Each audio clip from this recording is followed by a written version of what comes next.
Hi friends, welcome to Devote Samayal. Please subscribe my channel for more videos. Hi friends, இன்றைக்கி என்ன video பார்க்க போகிறோம் அப்படின்னா, already நம்ம நிறைய பத்தக்கட்டை வீடியோஸ் வந்து அப்லோட் பண்ணியிருக்கோம். அந்த மாதிரி அப்லோட் பண்ண வீடியோஸில் வந்து ஒரு பத்தக்கட்டை வந்து நம்ம எடுக்காமல் விட்டுட்டு ஊருக்கு எல்லோரும் கிளம்பி போயிட்டோம். இன்றைக்கி வந்து எல்லோரும் போர் அடிக்குது அப்படின்னு சொல்லி குளத்து சைடு போகும்போது இந்த பத்தக்கட்டை இருக்கிறத பார்த்துட்டு எங்களுக்கே ஷாக்காக இருந்தது. ஏன்னா அதில் வந்து மீன் போயிட்டே இருந்துச்சு, ஆனால் அந்த சைடு குதிக்கிற அளவுக்கு நிறைய தண்ணி வரல. ஃப்ரெண்ட்ஸ், நல்ல போர் அடித்ததுக்கு ஒரு வேலையும் வந்துடுச்சு அப்படின்னு சொல்லி எல்லோரும் என்ன பண்ணோம், அதை சரி பண்ணி மீன் பிடிக்க ட்ரை பண்ணலாம் அப்படின்னு பிளான் பண்ணோம். நம்ம கிட்டே போனாவே அந்த மீனெல்லாம் பாருங்கள் எப்படி ஆப்போசிட்டில் ஓடுது அப்படின்னு சொல்லிட்டு. ஃப்ரெண்ட்ஸ், நம்ம அந்த பத்தக்கட்டையை சரியும் பண்ணியாச்சு, மீனும் விழுக ஸ்டார்ட் ஆயிடுச்சு. வீடியோ ஃபுல்லாக பார்த்து என்ஜாய் பண்ணிவிட்டு நம்ம சேனலை சப்ஸ்கிரைப் பண்ணிக்கோங்க.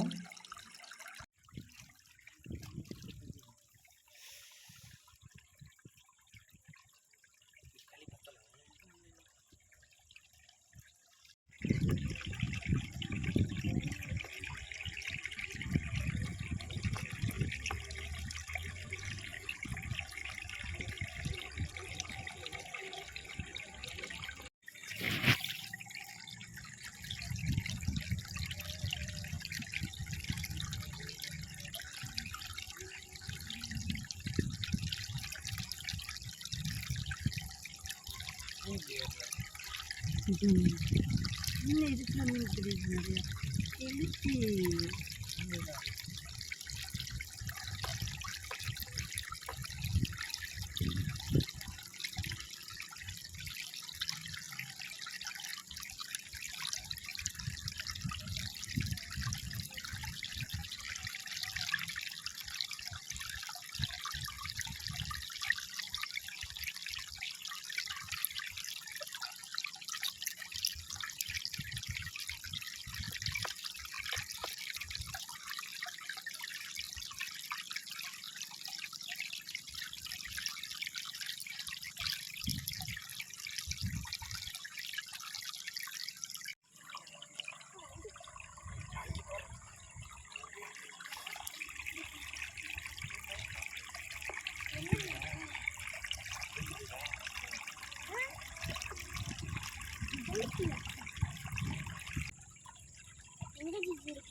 ஃப்ரெண்ட்ஸ், நம்ம எதிர்பார்க்கவே இல்லைங்க இவ்வளோ மீன் அதில் வரும் அப்படின்னு சொல்லிட்டு. அந்த பத்தக்கட்டையில் நம்ம வந்து நிறைய மீன் பிடிச்சோம். அதில் வந்து கெண்டை மீன், கெளுத்தி மீன் எல்லாமே நமக்கு கிடச்சிச்சு. அதுக்கப்புறம் நம்ம அந்த மீனெல்லாம் வீட்டுக்கு எடுத்துகிட்டு போயிட்டு சமைக்கலாம் அப்படின்னு பிளான் பண்ணோம். அதில் வந்து நிறைய மீன் வந்து உயிரோடு இருந்தது. அதை வந்து நமக்கு சமைக்க மனசு இல்லாமல் அதை வந்து நம்மளோட குளத்துல எப்போவுமே நம்ம மீன் விடுவோம் இல்லையா, அந்த குளத்துல போய் நம்ம அதை எடுத்து வச்சு விட்டுட்டோம். ஃப்ரெண்ட்ஸ், 5 மினிட்ஸ் அப்படியே மயங்கின மாதிரி இருந்துட்டு அதுக்கப்புறம் மீனெல்லாம் ரொம்ப ஜாலியாகவே கிளம்பிச்சுங்க. இந்த வீடியோ உங்களுக்கு பிடிச்சா நம்ம சேனலை மறக்காமல் சப்ஸ்கிரைப் பண்ணிக்கோங்க. தேங்க்யூ.